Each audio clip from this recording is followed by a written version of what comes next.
Hello, all.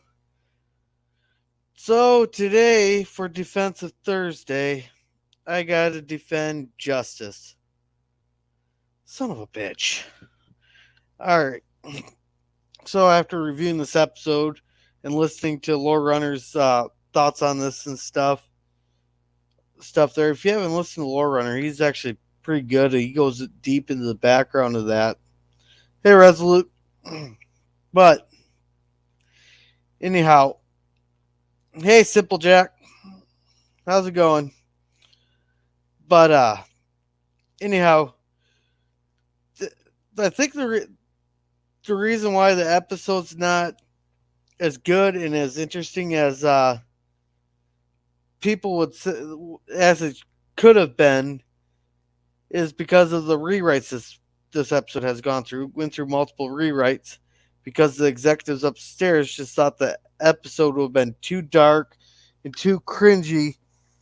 I don't know if I'm using that in the right sense, but I'm using it. But they just didn't like the way because originally the episode was supposed to go something along the lines of like a two tell. Hey, John DeMarco. The way the episode was used to go was there's two factions that are in kind of like a civil war, and the rebels tend to take over the government to only replace the totalitarian government with a different totalitarian government. Now I've been thought that'd been an interesting idea, but the executives shot that idea down. But now, if you get over the stiff acting, you gotta remember it's a season one episode, so there's gonna be stiff acting and non-experienced things. But it's an interesting concept. You have a totalitarian government that controls their people through fear. There, and welcome to the stream, Resolute. How you doing, girl? I'm doing now. Now, where was I on this? You got a totalitarian government that controls it through fear, and you can actually tell throughout the episode they don't have that many people to enforce their laws. So they just set up these small zones throughout throughout the area there that are no-go zones and stuff like that to enforce their laws, which is kind of interesting. And it's kind of interesting that their only punishment is death, and it makes you really think. And I had someone actually point this out is at one point does capital punishment do you do capital punishment and don't do it? These ones go to the extreme, and every crime is, is considered for capital punishment. But where do we? But it makes you think. Where would you draw the line, depending on what side of the issue you are on? I'm not. I don't want to argue. I don't want to argue that issue, but it's like, where do you draw the line on when capital punishment should start? Is it only for the most heinous crimes, like murdering multiple people, or should some of the less heinous war crimes, but just still much as grievous, be considered? There, it all depends where you sit on, and that was an interesting plot. Then the whole thing with the God thing, that's another interesting part there, where basically they these alien species that come in, they basically provide all the comfort needs for this group, and then they don't have to but then they don't so they're free to do whatever they want because all their needs are met, which makes this a great prime directive episode, and where to point out why the prime you don't interfere with downward societies, because this society pretty much stagnated and all they're concentrated on was their pleasures, and if you pleasures.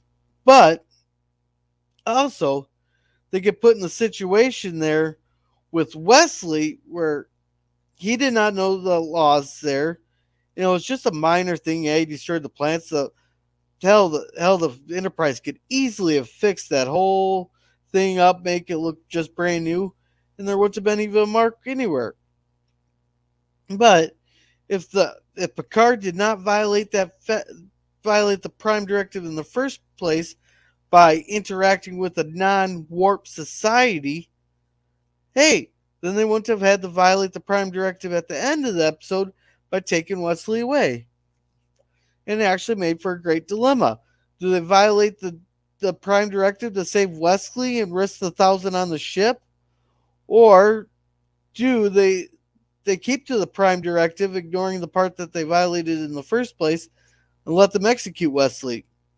Now, everybody knows where I would have stood on this side of the thing, but that's not YouTube friendly there.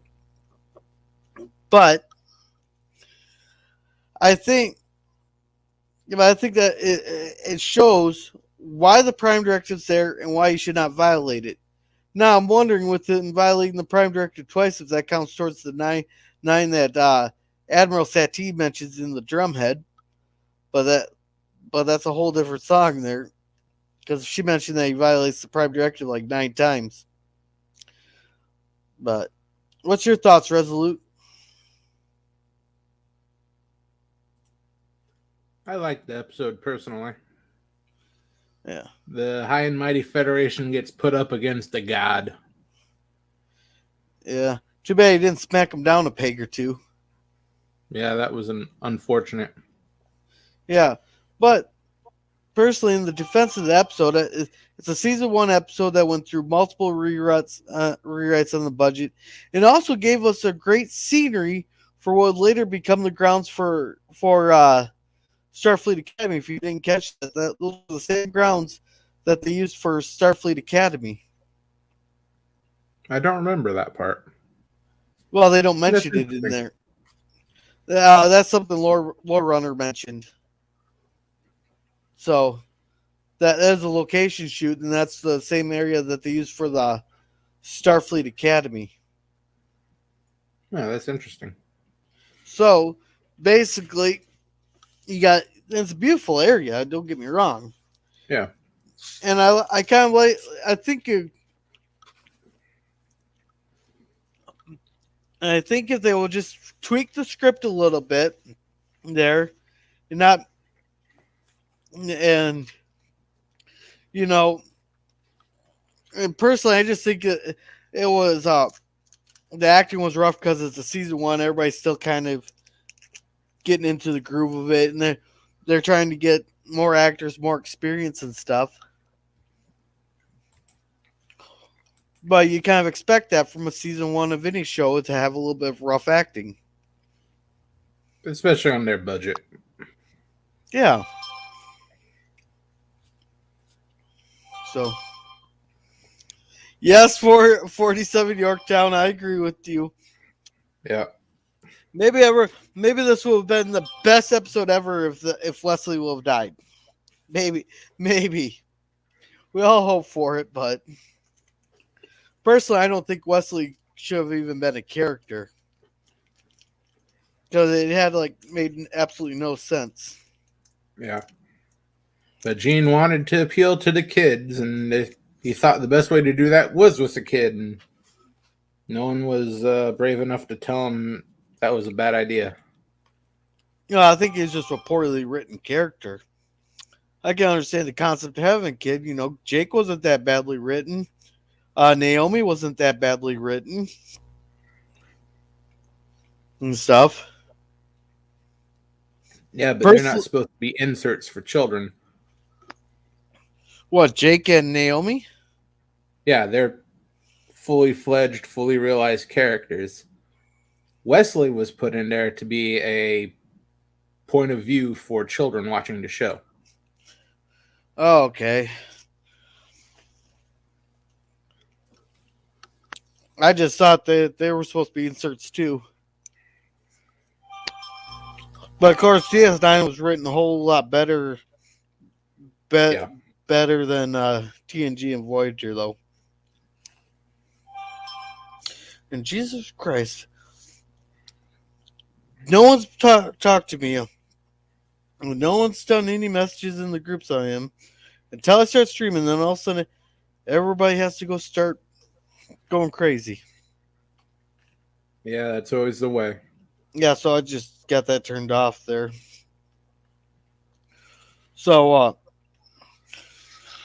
so yeah, overall,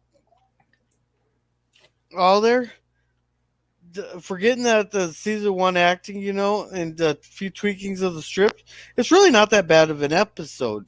Once you get over that, yeah, they had some bad lines for like Yar, like, "Oh, it's a syringe," but he also got good lines like with Picard going, "I'm not going to let arithmetic decide on a question like that," which Yeah. could go down as, which is a Back pretty, when Patrick Stewart could actually act and exude gravitas. yeah, back in Not his younger days versus what we got yeah. now. There's no way I'm gonna do any defense. Like I know for defensive Thursdays I won't do any serialized shows, because then if I miss like an episode, then I won't know like what's going on. I don't want to watch a whole season just to justify one episode. There's certain series or episodes you just can't justify no matter what. Like what? Pretty much everything in New Trek. There's no justifying any decisions they make, any Well, that's because it's all acting, serialized. That's even if all. it wasn't. Yeah, You can know every detail about those shows, and there's still no justifying it. The yeah, acting is horrible, the writing is worse, and, well, the CGI, you'd think they took bad lessons from J.J. Abrams. At oh, I least with don't. JJ, you end up having a seizure from all of the damn flashes on the screen, and you end up missing part of it. Yeah, I still gotta watch some of these Star Trek ones there, but still, this episode there really does put the perspective into the Prime Directive there. With if they wouldn't have visited the place in the first place, they wouldn't have had to put Wesley in that position there, where he could have been executed. Then therefore violate the Prime Directive of taking him away. And it makes you wonder. And The second also, part, yeah, is there's the violation, but them being there, they're in a warp society. it does. They don't have to be a warp society. It is implied that the Edo knew about outsiders. All they have to do is know about it, and it's not a violation. Okay, I thought it was always implied that they must be a warp capable society. That's when they're deemed ready for contact. That's a general rule, but not a specific hard line. Okay. So that throws my argument out the window, I guess. But the second part, yeah, complete violation, taking Wesley away. Yeah. And it makes you wonder that it's one of the unanswered questions that you have from the episode. How many people do get away with violating the laws? Because those mediators were shocked that Wesley confessed because he was ignorant of the law. And would that set a precedence, if they let him get away with ignorance, that people, if that set the precedent, go, oh, we didn't know. That's why they had the absolute. If you're if they see you commit a crime in that specific designated zone during that specific designated time, it's no pleading guilty, no pleading innocent. It's we accuse you, you're guilty, take the needle. Yeah. I'd hate to live in a society like that. So where you That's don't why I even stay get away a from Germany.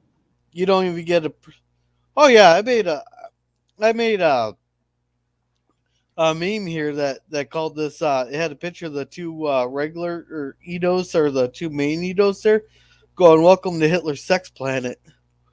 Oh, whoops! Sorry, YouTube. I said the H word. I apologize. The people were certainly Aryan enough. Yep. Blonde hair, blue eye, everywhere you could see. And it makes you wonder: is the whole planet like that, or is it just that area they happen to visit? I would assume the whole planet because Star Trek tends to make out every planet and culture to be extraordinarily uniform. A hat race. Pretty much. Probably chalk it up to the Swedish bikini team that they got to fill in. Yeah. Yeah, it's cool how they are healthy people since they jog everywhere. I won't say that Yep. they say they claim that's running, but that's just like a slow jog what they do. Yeah. So, it kind of does promote health that way. Unlike the culture we have now, we're, granted, Yeah. you know, Sitting in a heated chair, throwing down snacks. But I yeah. don't think we should talk about that. We No, represent the wrong side of that argument at the moment. well, I'm kind of a bigger guy, but that's a different song. All I'm saying is it's kind of nice that they're representing the health side by jogging everywhere to kind of like get people convinced that they should go jog everywhere. Yeah, it might That's have all I worked. was saying. I wasn't trying to start an argument and all that. If I want to No. start an argument, I could get arguments started. But for my Facebook jail medals represent that.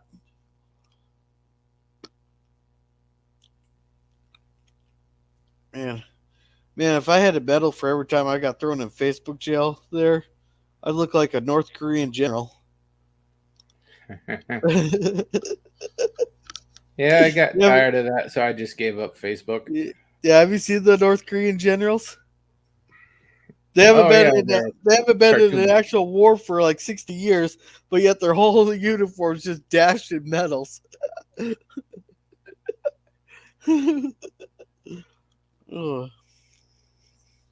Well, it gotta look impressive when they're shoving out the propaganda. Yeah. Oh. Shoot. But other than that,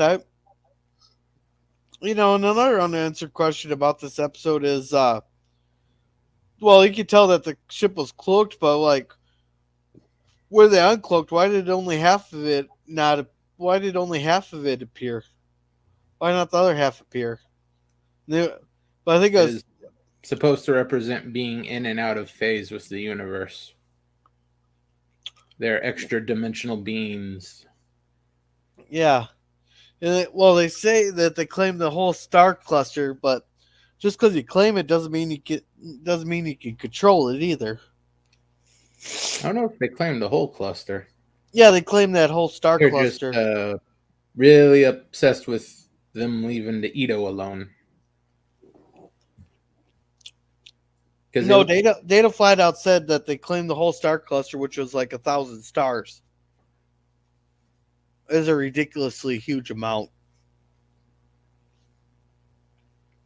There's like a I don't thousand remember that stars. part. Well, I just watched I it, know they so let him. I know they let him keep the. Well, they didn't tell them to remove the colony they had just placed, which was they did just a remove couple them. of star system. They did remove them. They didn't mention that in the episode. Is at the very very end after they Picard got what? asks if we'll remove the human colony we just placed if you wish, and then the Edo don't respond to it. No, they gave a sign and then they went back to. Is at the very very very last minute part of the episode. I just watched it. That is not included in the DVD release. At least Although not my DVD. well, I watched the all 46 minutes. It might have been a deleted scene. Because I swore that they removed them. Yeah, because on the DVD that I got, the Ito just don't respond at all. Yeah, They maybe just out. maybe John DeMarco could fact check me. Is there? Do you got a way to look that up, John? Because I swore that they gave him like a sign and they went to go remove him. Is like in the last minute of the episode. It's something that might have been cut in the DVD thing.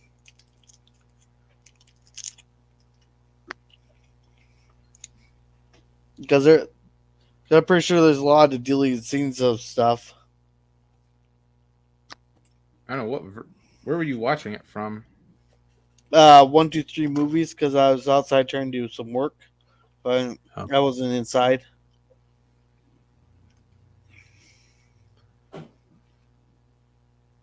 Yeah, I watched this episode before I recommended it to you, and I don't remember that part.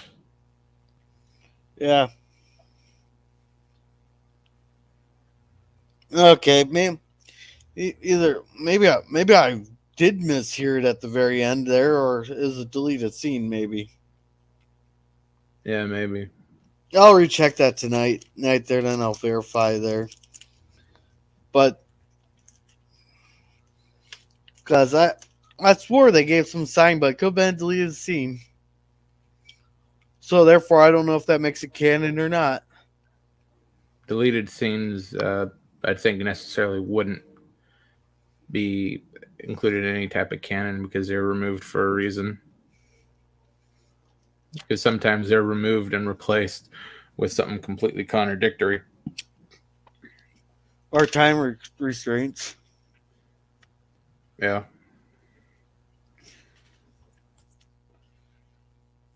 Yeah. Oh, and yeah, I will not be doing an extended live stream today.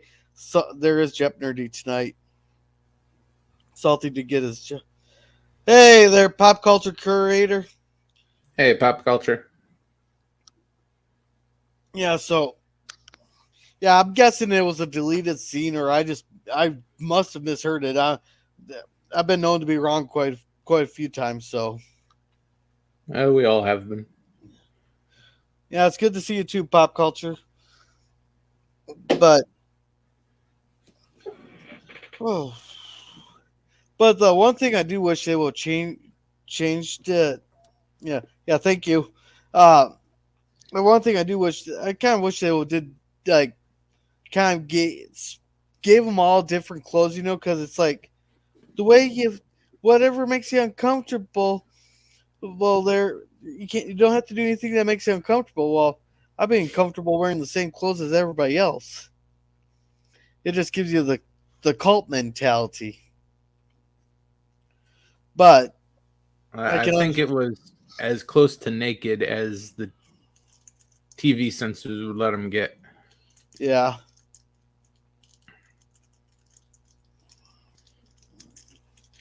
Yeah, I'm but sure if so Gene had his complete freedom of it, they would all have been stark naked.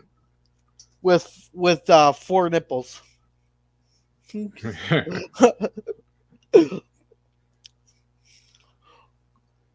Yeah, he Hey, did have some interesting ideas involving women in that show. um, I don't know if you ever heard of Major Grin, but he did an edited version of video on an interview they did with T. Roddenberry. I'm pretty sure he edited that to throw in his answers there because, oh god, I'll have to see if I can find it and send it to you. It's funny. But it's stuff I can't really say on YouTube there because I don't have the followers like Major Grin does. But um, yeah, so yeah, and I've already upset YouTube at least once today. Yeah, that's okay. Yeah, Upset YouTube as much as you want. yeah.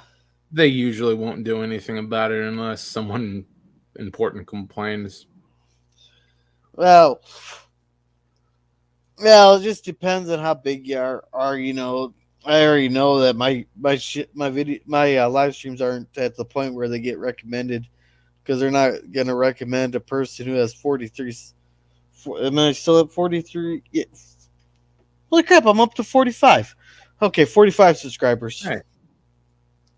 It doesn't give me a notification every time someone subscribes. It used to. Yeah, it rarely does that for me anymore. Maybe Yeah. every half dozen or a dozen. Yeah. In pop culture, he may be a nitpicky nerd, but his videos are funny as can be. Or not, well, not funny as can be, but they're pretty entertaining. Just nitpicking one tiny little thing there is it is pretty entertaining.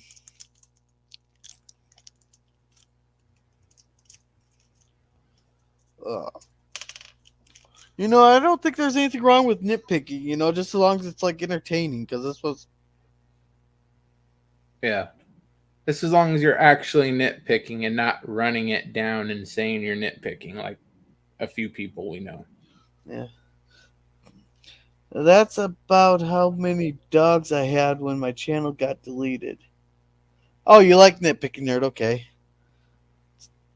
Do you understand what he's saying there when he says that's about how many dogs I had when my channel got deleted? I think he means subs. Oh, subs. Okay, okay, I got you. Hey, pop culture. Reach out to me on Twitter there. Maybe on Tuesday, what we could do is do what we did for Resolute here. I was gonna start turning Tuesdays into uh um promotional Tuesdays where we'll make a like a 5 minute promotional live stream there and get the stuff shared out to different groups on Facebook and have people's uh, uh, share them as far as many groups and Facebook stuff as we can. That's what I've been doing with some videos there. But I think we can start making like a short promotional live streams people would actually watch and be good there. And it's not sorry autocorrect is that damn autocorrect. Actually, I say a lot more vulgar than that, but I'll be nice. Yeah. It is always the computer's fault, Yeah, not yours. it'll be up to you there, pop culture. Just I don't know if you got me on YouTube or on Twitter or not. They actually let me start doing stuff on Twitter again. So yeah, I actually gotta check this here. Uh, oh, then I did send you a message there on Twitter. There, Resolute. You'll have to check that out. That's pretty funny. Okay. Yeah. Oh, see. Oh, there you go. Yeah, I got you followed right now on Twitter. There, pop culture. So you can message me and stuff. I literally just followed you. So yeah, yeah. My Twitter handle is Oh, you just followed me back. Okay, so yeah. Tuesdays are pretty opening time after five or 5:30 Central Standard Time. I gotta do the 5:30 because I gotta go through a freaking maze to get back to my house now because they got the highway closed. My road's actually closed, and they're gonna be closing another road here pretty soon too, digging everything up. Well, on the bright side, I won't have to spend $100 to go get roots out of my sewer line anymore. Well, that's a plus at least. Yeah, I'll message you on Twitter there, pop culture after the stream there. But and I'll have firewood too because my sewer line runs literally directly under my tree, so I'll have firewood. Why did they plant the tree there? I don't know. The tree's older It, than I am. Fair enough. Actually, I think when the tree was planted, I don't think there was an actual sewer system when the tree was planted, and it just happened to be where the sewer line had to run from for the house.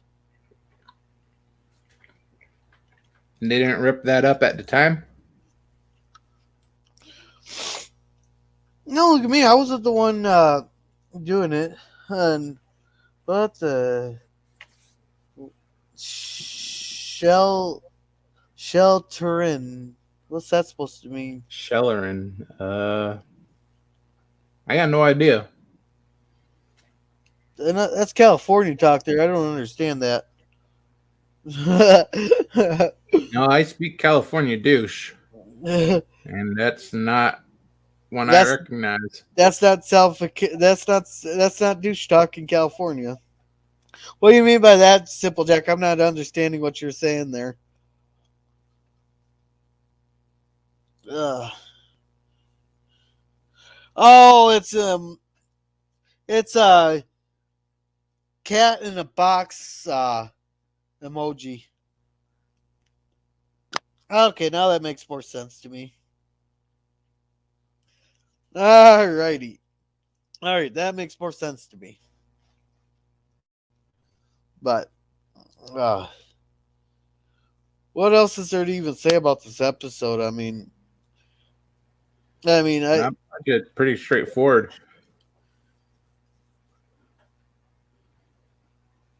oh, you're lurking. Okay. See on yeah, because on the Streamlabs side, if you put in a uh emoji like that, it just shows like it just says shelter in here versus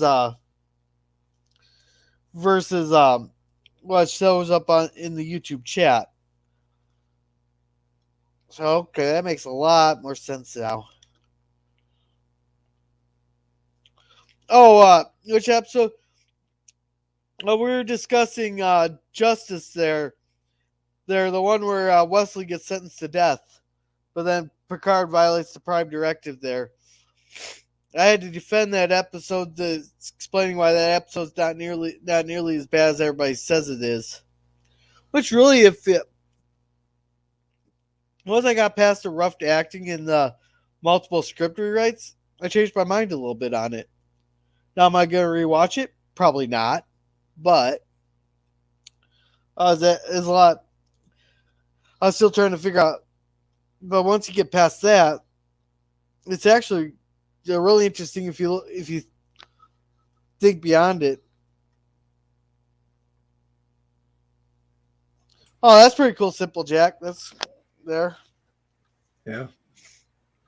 But I think they could have almost made two episodes out of this. One of the part, eject the God part there, and make it totally like about the people there, and then do the whole God thing on a separate, different thing.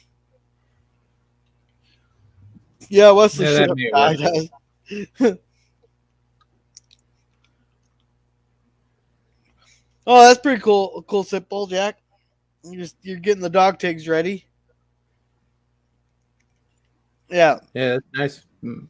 Laser etchings. Pretty interesting. yeah. But I wonder if people would like the Wesley character much better if it wasn't Will Wheaton, like a more They would have had charismatic to. person. Yeah, almost anyone else would have portrayed the character a lot better. Yeah. They'd at least had a less punchable face.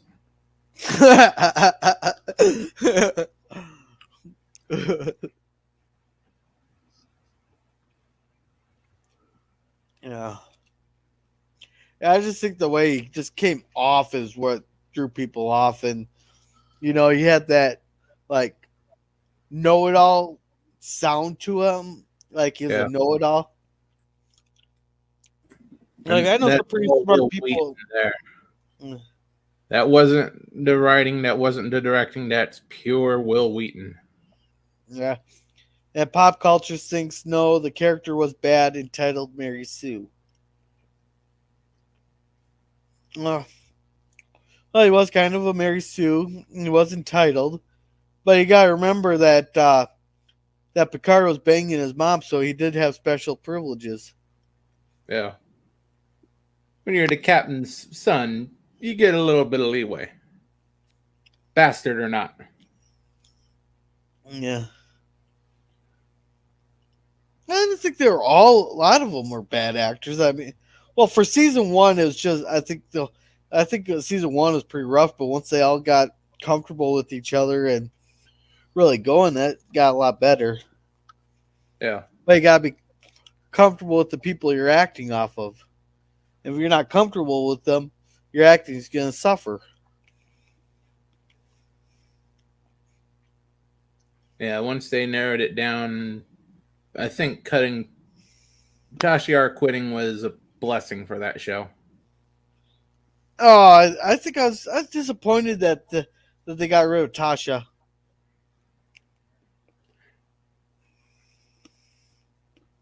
Uh, in my opinion, she didn't really mesh well, and with Worf there, why would you have a human woman as security when you got a Klingon? Yeah, but the thing was with Denise Crosby there, she felt that she was just going to be a yes sir, yes ma'am. That and they didn't. That it's once she quit that they gave the spot to Worf that that really started meshing out the characters a lot more. And hello, Bunny.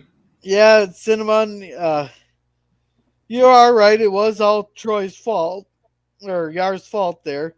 That's another thing that Lore Runner brought up too.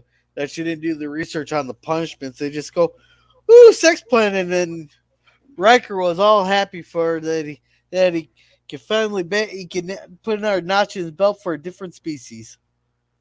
Yep. I'd blame Riker overall because I'm sure Yar said something about getting briefings on the law and Well, punishment and whatnot, and then they got the brief laws, but they did not ask about okay, what's the punishments if we say we accidentally violate this law. She did not ask about punishments, is what it was.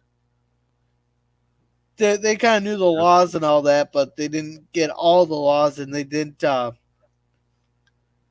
And she didn't do her research and all, or didn't ask about the punishments, in which. Yeah, and then Sibon, what if you were accidentally standing in the punishment zone when the beams pop up? Then you're executed. That's the one thing I would not. That's the one thing I would hate because then they'd because say if those beams popped up while I'm standing in a certain area, it'd be like, oh shit. yep, you become a kebab.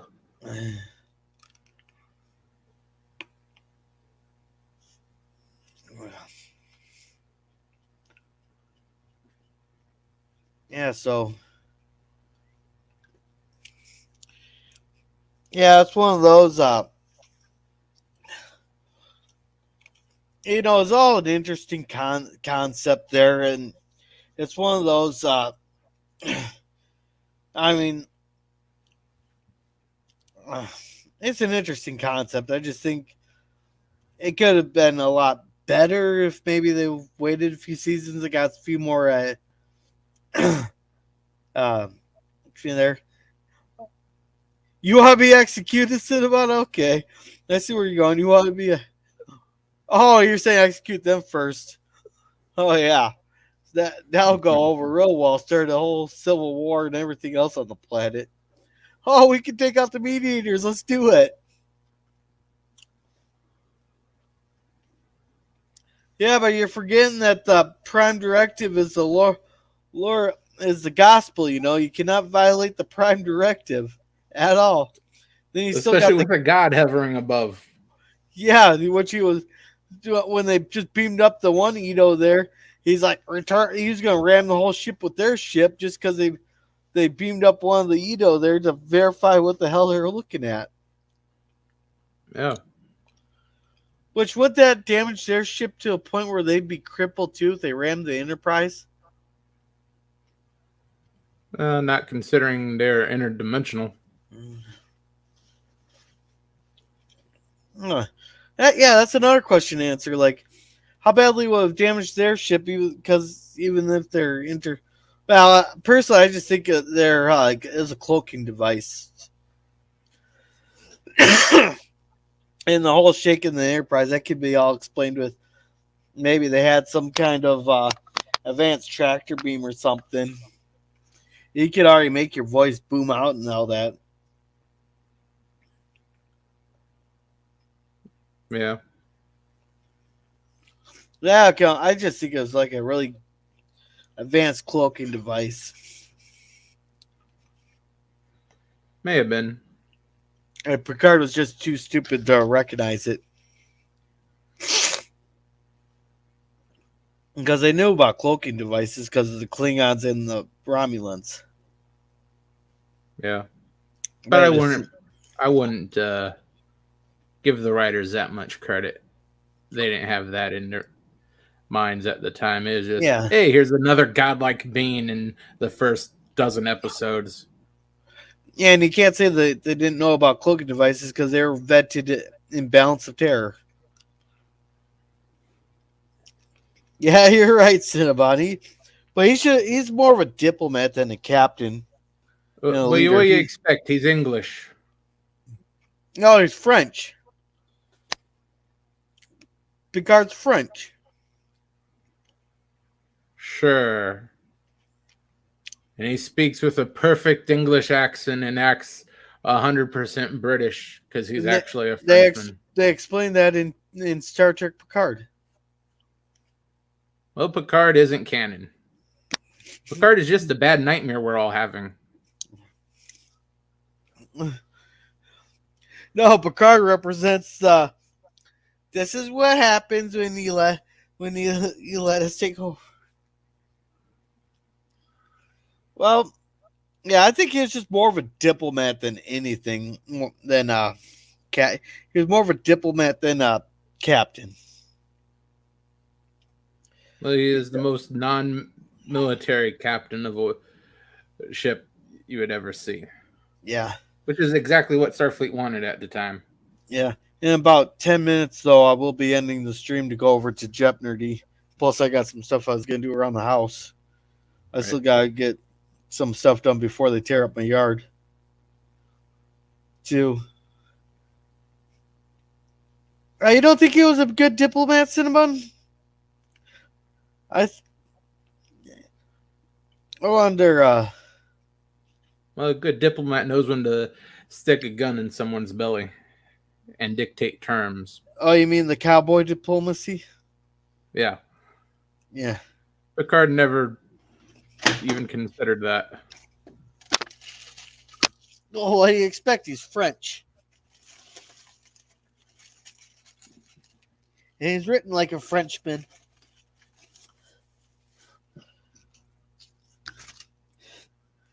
Written as a Frenchman, acted as an Englishman. Yeah. Well, they explained to Picard that his family during World War II fled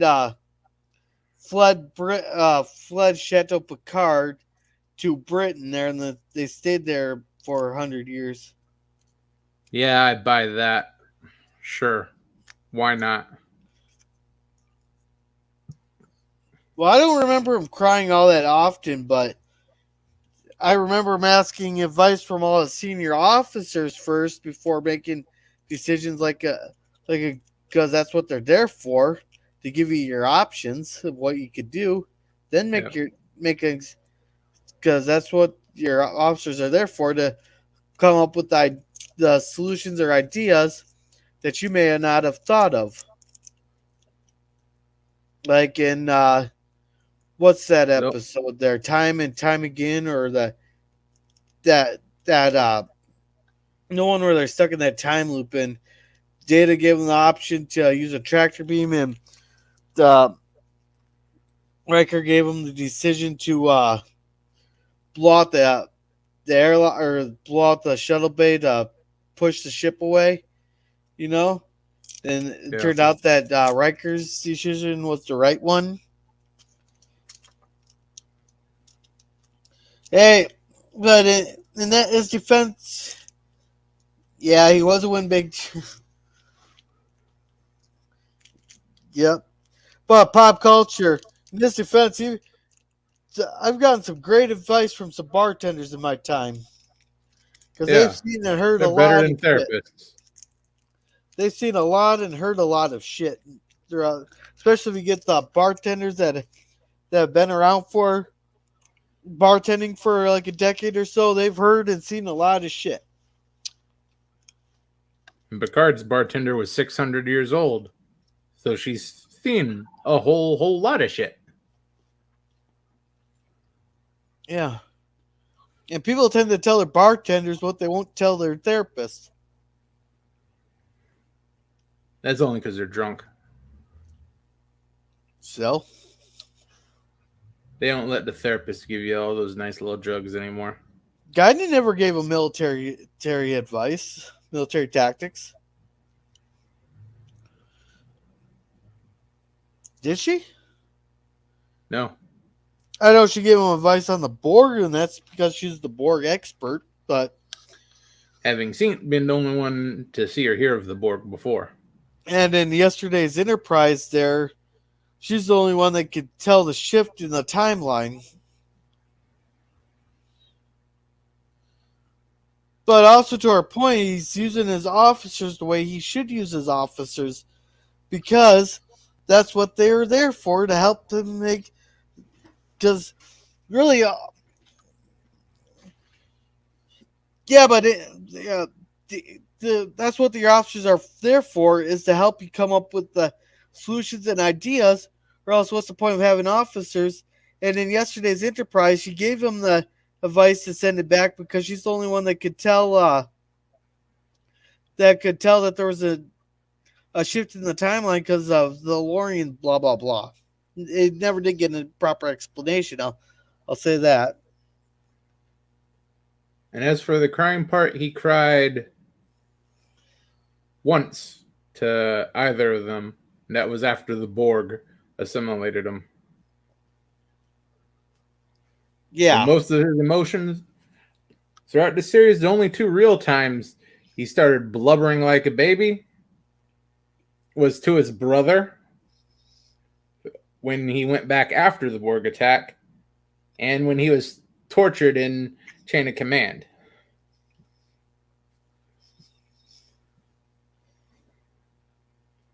And in his defense, he did not break when being tortured by a Cardassian. You'd yeah. think the smell alone would break him. But he did tell uh, Troy that he was thinking about the ready to tell him that there's going to be 5 lights. He was about ready to break.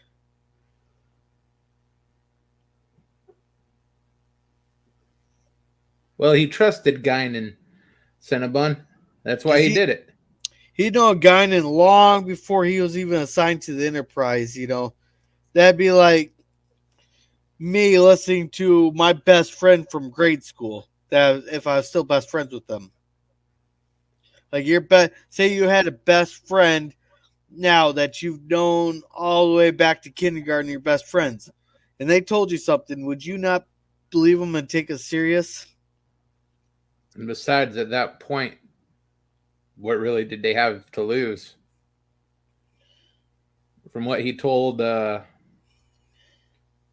think it was Guinan during yesterday's Enterprise, they were like 6 months from complete surrender. Oh yeah, yeah. So what's the point? Yeah, they had nothing to lose too. That's another good point.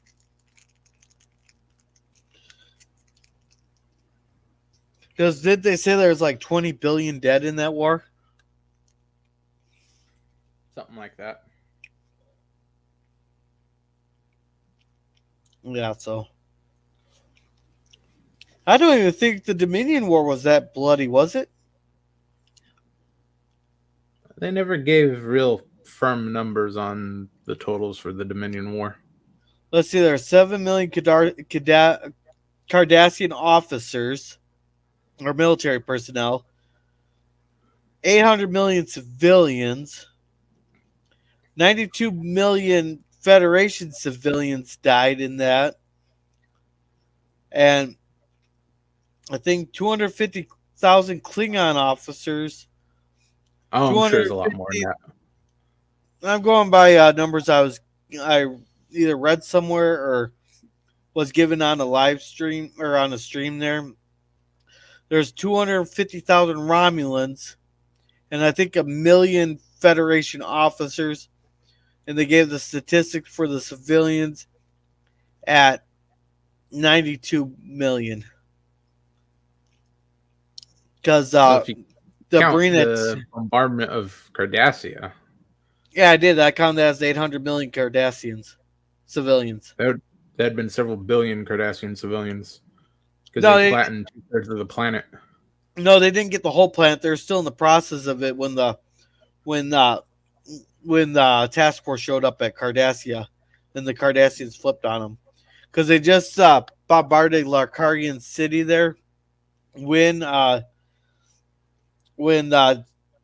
that's when the Cardassians flipped on them. They're in the middle of flattening cities there when the task force showed up at Cardassia. Yeah, I still think they got a good portion. Is like half or 2/3 of the planet, or the major cities on the planet, were destroyed. Yeah, and I don't think Cardassia was that overly populated. I think they spread their population throughout the Union there. So, like right now, we have 7 billion people on planet Earth, but who's to say 9. that? What? There's 9 billion people on this planet right now. Are you sure about that? The UN has been underestimating the population for the last 25 years, as not to scare people to death. Well, I'm going by. Like they say, 330 million people in the United States when it crossed 400 million about 6 years ago. Well, I'm going by official numbers here, just so I don't get. I'm going by official numbers, and the numbers don't really make the point. Like right now, we got 7 billion people on this planet here. Who's to say that in order to spread out the resources and spare the resources because they were starving and lacked resources, that they did not spread out and there's only say 2 billion on Cardassia at the time, and most of the Federation officers were already off world in the ships there. They're defending the planet or defending the Union. So therefore, that number could be pretty accurate, especially if they only got to around to bombarding half the planet. So I think the number would be a whole lot higher. Yeah, I thought it was pretty accurate for what I was thinking.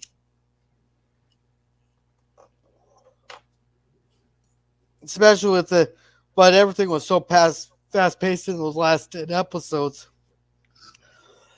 that some details get missed. But I'd say around, I bet you. I doubt they even ever came out with official numbers. Maybe in the novel or something like that. Yeah, I think it was non-canon sources too. So all we know is like for sure that 7 million Cardassian officers were dead because Damar made a point of that, and then 800 million civilians died. They made a point of that, but I think I can't remember if it was no, the Cardassian didn't collapse because the Federation was propping them up and turning them into a Federation puppet. Because after the war, they pretty much occupied it and turned it into nation building just so that they could turn them into a puppet. But I think with that here, let's go bombard Salty Trekkers there. Let's have a guerrilla raid over there. So with that, anybody who's listening, Make sure to check out Pop Culture Curator. He has some good videos showing location shoots of different videos there. I know Cinnabon's been starting to do a few more live streams there. We just had a live stream showing Starfleet Academy there. John DeMarco does a bunch of videos showing his different, like his last video there showed all the occurrences of the Excelsior class, which was pretty good. Simple Jack, he interacts with the chat and streams Battlefield 2042 here. Who else was in chat? 47 Yorktown says he didn't have anything. I think that was everybody in the chat. Resolute, you want to plug your channel? Yeah, Saturday mornings, 8 a.m. Pacific time. We have 4 great cartoons, starting with Darkwing Duck, Clone Wars, Conan the Adventurer, and we round off things with Transformers Generation 1. And Tuesdays is your Lex and Farscape. Yeah. Yeah. So, all right, with that, let's go give Salty a gorilla raid. And just remember to be a gorilla.